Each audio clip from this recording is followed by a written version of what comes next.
Captain America 4 ఇప్పటికే అందరూ చూసేసారని అనుకుంటున్నా. ఈ వీడియోలో అయితే స్పాయిలర్స్ ఉంటాయి. సో మూవీ చూసిన వాళ్ళు మాత్రమే ఈ వీడియోని చూడండి. ఈ మూవీ అయితే పెద్ద వైబ్రేషన్ తో తయారు చేసిన రాడ్ అయితే దింపింది. మూవీ వరస్ట్ అని కాదు, బట్ ఇంకా బాగా తీయాల్సింది. రివ్యూ అయితే నేను ఆల్రెడీ చేసేసాను, మన ఛానల్ అవైలబుల్ గా ఉంది. ఒక లుక్ అయితే వేసేయండి ఈ వీడియో తర్వాత. ఇంకా ఈ post credits and MCU future గురించి మనం మాట్లాడుకుందాం. ఇందులో Avengers doomsday and secret wars గురించి, న్యూ అవెంజర్స్ ఎలా ఫామ్ అవ్వచ్చు అని, దాంతో పాటు రాబోయే థండర్బోల్ట్స్ అండ్ ఫెంటాస్టిక్ 4 అవెంజర్స్ 5 and 6 కి ఎలా లీడ్ చేస్తాయి, వరల్డ్ వార్ హల్క్ మూవీ వస్తుందా లేదా అని చెప్పేసి నేను ఇక్కడ క్లారిటీగా ఇన్ని రోజులు నా ఈ గ్యాప్ కి MCU ను మొత్తం కవర్ చేసేద్దాం. దానికి ముందుగా like, share and subscribe. And అలానే మన ఇన్స్టాగ్రామ్ అయితే ఫాలో అయిపోండి. అందులో చాలా రీల్స్, మీమ్స్ వేస్తా ఉంటా. సో డిస్క్రిప్షన్ లో ఇచ్చినాను, సో పక్కా ఫాలో అయిపోండి. అండ్ అలానే షార్ట్స్ లో వీడియోస్ వస్తున్నాయి. సబ్స్క్రైబ్ తో పాటు ఆ గంట ఆన్ లో పెట్టుకోండి, షార్ట్స్ వస్తూ ఉంటాయి. సో మిస్ కావద్దు. రాఫ్ట్ ప్రిజన్ లో లీడర్ని అయితే లాక్ చేస్తారు. తనని కలవడానికి శామ్ విల్సన్ అయితే అక్కడ వస్తారు. వాళ్ళిద్దరు కాన్వర్సేషన్ ని మనం ఫస్ట్ చూద్దాం.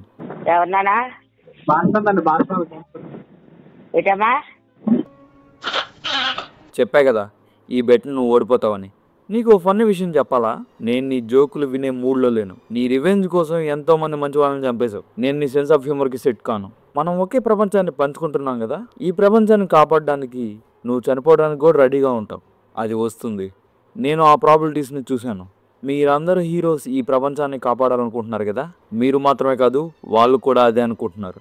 ఇది ఒక్క ప్రపంచమే ఉందనుకున్నావా? నువ్వు మిగిలిన వాళ్ళ నుండి ఈ ప్లేస్ని కాపాడాలనే సిచ్యువేషన్ వచ్చినప్పుడు నీ పరిస్థితి ఎలా ఉంటుందో చూడాలి అని చిన్న వార్నింగ్ అయితే తను ఇస్తాడు. తెలుగు డబ్బింగ్లో నేను డైలాగ్స్ చెప్పినా సరే మీకు అర్థం కాలేదని నాకు తెలుసు, అందుకే దీన్ని ఎక్స్ప్లెయిన్ చేస్తా. ఇక్కడ లీడర్కి ఉండే పవర్స్లో తన ఫ్యూచర్ పాసిబిలిటీస్ని కూడా ప్రెడిక్ట్ చేయగలడు. అందులో భాగంగా తను జరగబోతున్న ఇన్కర్షన్స్ గురించి అయితే ఇక్కడ టీజ్ చేశాడు. అలానే doctor Doom and secret wars ఈవెంట్స్ని అయితే ఇక్కడ టీజ్ చేశాడు అనమాట. ఇంకా దాని గురించి మనం ఇండెప్త్లో మాట్లాడుకుంటే, ఇన్కర్షన్స్ అనేవి జరిగితే ఒక ఎర్త్ని ఇంకో ఎర్త్ అయితే కొలైడ్ అవుతాయి. దాన్ని ఆపాలంటే ఏదో ఒక ఎర్త్ అయితే డెస్ట్రాయ్ చేయాలి. భగవంతుడా! దానికోసం వాళ్ళ రెస్పెక్టివ్ ఎర్త్స్ ని కాపాడుకునేందుకు ఆపోజిట్ ఎర్త్ హీరోస్ తో ఫైట్ చేయాల్సి వస్తుంది. దాన్నే ఇక్కడ తను చెప్తున్నాడు. ఈ ఇన్కర్షన్స్ ని already doctor strange 2 and the Marvel's లో అయితే చూపించారు. ఎప్పుడో అవి కళాకాండంసే కావచ్చు, కాకపోతే అవి MCU ఈవెంట్స్ అబ్బా, మనం అంత ఈజీగా మర్చిపోకూడదు. ఆల్టర్నేటివ్ యూనివర్సెస్ కూడా మనం చూసాం. డాక్టర్ స్ట్రేంజ్ 2లో earth 838, Illuminati, doctor strange. The Marvel's లో మన క్లైమాక్స్ లో బీస్ట్ క్యారెక్టర్ని అయితే చూపిస్తారు. ఇంకా ఆ తర్వాత డెడ్పూల్ అండ్ వోల్వరిన్ లో వాళ్ళ యూనివర్స్, నో వే హోమ్ లో మన టోబీ అండ్ ఆండ్రూ అయితే రిటర్న్ వస్తారు కదా, అంటే వాళ్ళు కూడా ఈ యూనివర్స్ లో పార్టే. అలా సపరేట్ యూనివర్స్ ఉంటాయి. ఇంకా ఇప్పుడేమో వేరే ఆల్టర్నేట్ యూనివర్స్ అనేది మనకు ఫెంటాస్టిక్ 4 ద్వారా చూపిస్తున్నారు. ఇలా మల్టిపుల్ ఆల్టర్నేట్ ఎర్త్స్ అయితే ఆల్రెడీ ఎస్టాబ్లిష్ చేసేసారు. వీళ్ళంతా ఇన్కర్షన్స్ లో పార్ట్ అవుతారు. వీళ్ళ యూనివర్స్ ఖచ్చితంగా కొలైడ్ అవుతాయి. ఆ టైంలో తప్పని పరిస్థితుల్లో వీళ్ళైతే వాళ్ళ ఎర్త్స్ ని కాపాడుకునేందుకు ఫైట్ చేయాల్సి వస్తుంది. ఈ రచ్చంతా ఇలా ఉంటే వీటన్నిటిని మడత పెట్టి డాక్టర్ డూమ్ అయితే కేవలం ఒకే యూనివర్స్ ని పెట్టేసి మెయిన్ ఇంపార్టెంట్ క్యారెక్టర్స్ ని ఆ ఎర్త్ లో పెట్టి దాన్ని తను రూల్ చేయాలని చెప్పేసి అనుకుంటాడు. అదే అన్నమాట అవెంజర్స్ డూమ్స్డే. ఇంకా అందులో మనకు మెయిన్ హీరోస్ ని తీసుకొని ఒక బ్యాటిల్ వరల్డ్ అయితే క్రియేట్ చేస్తారు. దాంతో డూమ్స్డే ఎండ్ అవుతుంది.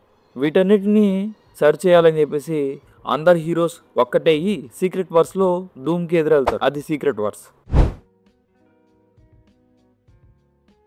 శామ్ విల్సన్ లీడర్ యొక్క వార్నింగ్ తర్వాత జాగ్రత్త పడి హీరోస్ని అయితే పక్కా గ్యాదర్ చేస్తాడు.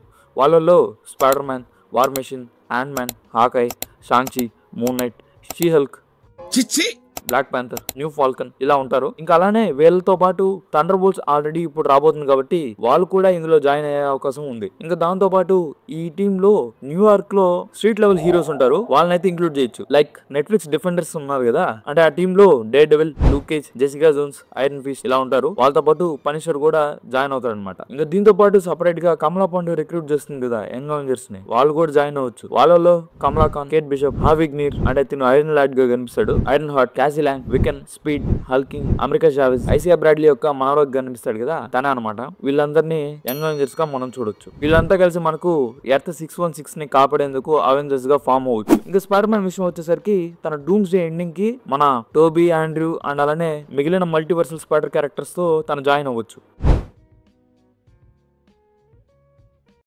ఉన్న సిచ్యువేషన్స్ కి చూస్తుంటే ఈ మూవీ వచ్చేటట్టే అనిపిస్తుంది. అలాగా, ఎంత శుభవార్త చెప్పావు బాబు.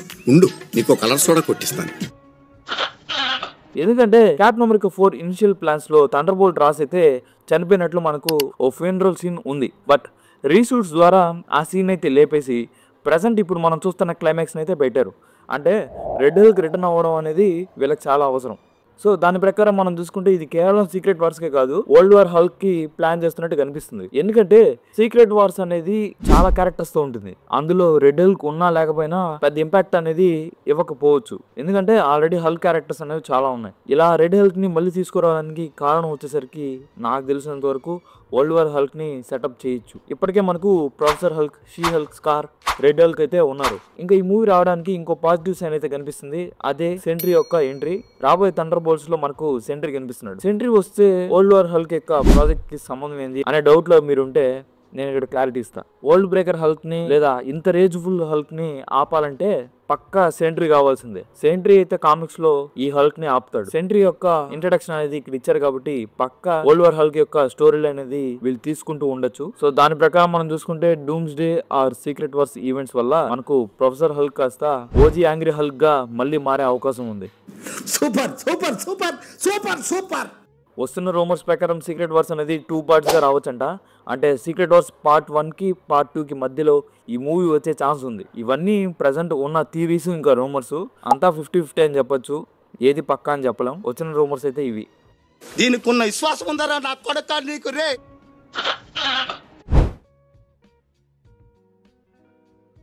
థండర్ బోల్ట్స్ ద్వారా మనకు యాంటీ హీరోస్ టీమ్ అప్ అయితే ఇక్కడ చూపిస్తున్నారు.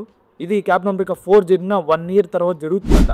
ట్రైలర్ లో మనకు తెలియకుండా ఒక చిన్నదైతే లీక్ చేశారు. అదేంటంటే ఈ మూవీ జరుగుతున్న టైంలో ఇంకా అవెంజర్స్ ఫామ్ అవ్వలేదు. సో దాని ప్రకారం చూసుకుంటే శామ్ విల్సన్ అయితే అవెంజర్స్ ని ఫామ్ చేయలేకపోతాడు. సో దానికి ముందుగా ఈ థండర్ బోల్ట్స్ అయితే ఒక టీమ్ గా ఫామ్ అయ్యి మన ఎర్త్ కి ఒక అవెంజర్స్ లాంటి హోప్ అనేది వీళ్ళు ఇస్తారు. దాన్ని చూసి శామ్ విల్సన్ అయితే ఇప్పుడు అవెంజర్స్ ని ఫామ్ చేయొచ్చు. ఇంకా దీని వెంటనే మనకు ఇన్కర్షన్స్ జరుగుతాయి, అది కాస్త డూమ్స్ డే కి దారి తీస్తుంది. ఇంకా ఫెంటాస్టిక్ 4 ఈవెంట్స్ ద్వారా వేరే ఆల్టర్నేట్ యూనివర్స్ లో ఈ మూవీ అయితే జరుగుతుంది అనమాట. వాళ్ళైతే లాస్ట్ కి మన ఎర్త్ 616 కి వచ్చేస్తారంట. నాకు తెలిసి వాళ్ళు ఉన్న ఆల్టర్నేట్ యూనివర్స్ లోనే ఆర్డీజే యొక్క డాక్టర్ డూమ్ అనేది ఉండొచ్చు.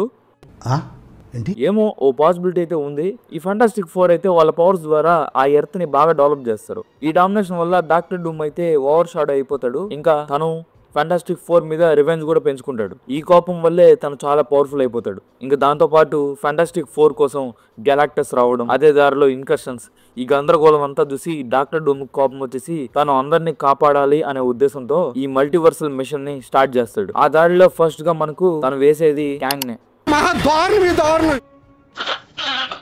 అలా ఎర్త్ 616 ని బేస్ గా తీసుకొని డాక్టర్ డూమ్ అయితే మిగిలిన హీరోస్ తో ఫైట్ చేయొచ్చు. ఇది మనకు డూమ్స్ డే లో చూపిస్తారు. సో టోటల్ గా ఇప్పటి వరకు ఎంసీలో జరగబోయే సిచ్యువేషన్స్ అయితే మీకు క్లారిటీగా ఎక్స్ప్లెయిన్ చేశాను. మీకు క్లారిటీ వచ్చిందని అనుకుంటున్నాను. సో అది సంగతి. త్వరలో ఇంకా మంచి వీడియోస్తో వస్తా. అప్పటి వరకు నేను షార్ట్స్ పెడుతూ ఉంటా, చూసేయండి. అండ్ అలానే మీ డౌట్స్ ఏమైనా ఉంటే కూడా కామెంట్స్ లో చెప్పండి, వాటిని వీడియోస్ చేద్దాం. సో టోటల్ గా అది ఈ వీడియో పైన మీరు ఏమనుకున్నారు కామెంట్స్ చెప్పండి. అండ్ ప్లీజ్ లైక్ చేయండి, షేర్ చేయండి, సబ్స్క్రైబ్ చేసుకోవడం మాత్రం మర్చిపోకండి. అండ్ అలానే ఇన్స్టాగ్రామ్ అయితే పక్కా ఫాలో అయిపోండి. డిస్క్రిప్షన్ లో ఇచ్చిన లింక్, అక్కడ కూడా చాలా రీల్స్, మీమ్స్ వేస్తూ ఉంటా. Thank watching, bye. అంత మగాడివా? రానా తడాక చూపిస్తా. ఇడ్లీ సార్, డైలాగ్ కొంచెం అతికలేదు. పబ్లిక్ వాంట్స్ దట్ అతి. తొడగొట్టి ఛాలెంజ్ చేయాలి, గుండెలు బాదుకుంటూ డైలాగులు చెప్పాలి, పొట్టగొట్టుకుంటూ బాధపడాలి. ఇవన్నీ వాళ్ళకి కావాలయ్యా. They want it. I know the public pulse.